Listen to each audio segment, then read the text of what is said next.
Pandaku dan Kumingsun ini kan sifat manusia. Iya. Gitu ya. Bagaimana caranya memahami sisi itu dan bagaimana caranya mengurangi atau menghilangkan gitu, Mas. Ya, jadi Pandaku itu bukan sifat dasar manusia, Mas Budi, Oh, gitu. tapi sifat ego manusia ini yang harus dipahami benar-benar. Jadi di dalam diri kita itu ada tiga energi yang bisa menguasai pikiran kita. Pertama, nafsu untuk kepentingan supaya kita bisa hidup di dunia ini, survive di dunia ini. Yeah. Kemudian dua, ego yang selalu memikirkan mengenai keenakan, kepentingan, kemudian keuntungan diri sendiri. Yeah. Kemudian yang ketiga, yang ini yang harus kita perhatikan adalah suara Tuhan sendiri adalah bagian dari Tuhan sendiri, yaitu roh yang diletakkan Tuhan di dalam diri setiap manusia. Roh adalah bagian dari Tuhan sendiri. Jadi sebab itu roh itu dapat dikatakan adalah Tuhan sendiri yang berada di dalam diri setiap manusia. Nah, itu yang harus kita sadari. Yeah. Sehingga kita harus semakin memperlemah dominasi ego yang biasanya membawa kekacauan di dalam kehidupan kita, membawa pertentangan dengan orang lain, membawa perseteruan dengan orang lain, membawa permusuhan dengan orang lain, hanya memikirkan kepentingan diri kita sendiri, hanya memikirkan keenakan diri sendiri, hanya memikirkan mengenai kelimpahan harta kekayaan yang untuk diri sendiri. Yeah. Sampai menghalalkan segala cara untuk mencapai tujuannya itu. Yeah. Itu ego.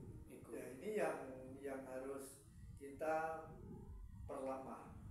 Nah, di dalam pemerintahan sekarang nampaknya Bapak Prabowo dan Bapak Gibran Raka Buming Raka ini sudah mulai membawa seluruh rakyat Indonesia melalui kabinetnya untuk memperlemah ego masing-masing, memperlemah ego partai, memperlemah ego sektoral, memperlemah ego agama, sehingga yang ada adalah kedamaian, kerukunannya. Itu yang harus disadari oleh setiap manusia supaya kita bisa menghilangkan semua yang membuat kekacauan di dalam hidup kita.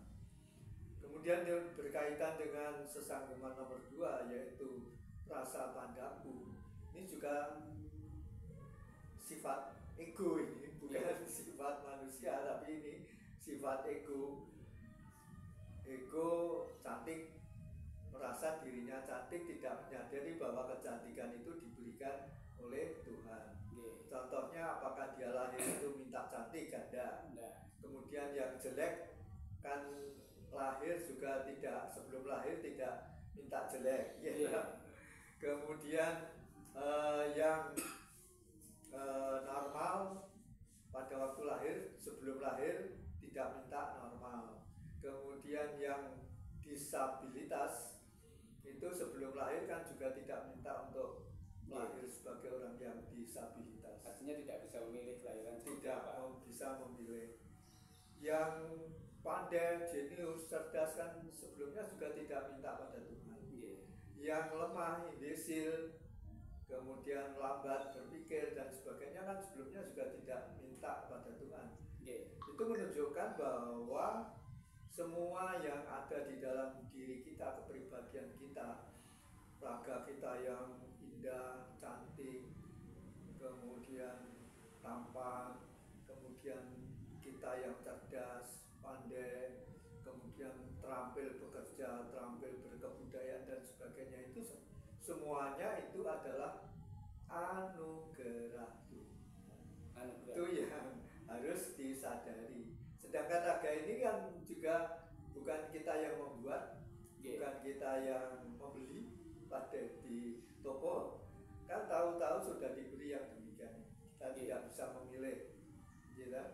Nah itu yang harus disadari oleh setiap manusia, sehingga rasa pandangku, merasa diri cantik, merasa diri tampan, merasa diri cerdas, merasa diri pandai, semua orang itu di bawah kita semua, itu sedikit demi sedikit mulai terkikis dengan menyadari bahwa semuanya itu adalah anugerah Tuhan.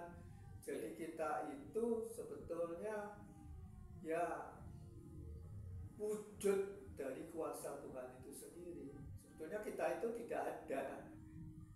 Yang ada, yang nampak itu sebetulnya wujud dari Tuhan itu sendiri. Makanya banyak para rohaniwan yang mengatakan bahwa sebetulnya alam semesta dengan seisinya ini tidak ada. Yang ada hanya Tuhan. Sehingga bagi diri kita masing-masing harus yang nampak itu hanya Tuhan. Jadi semua perkembangan ilmu pengetahuan sampai mencapai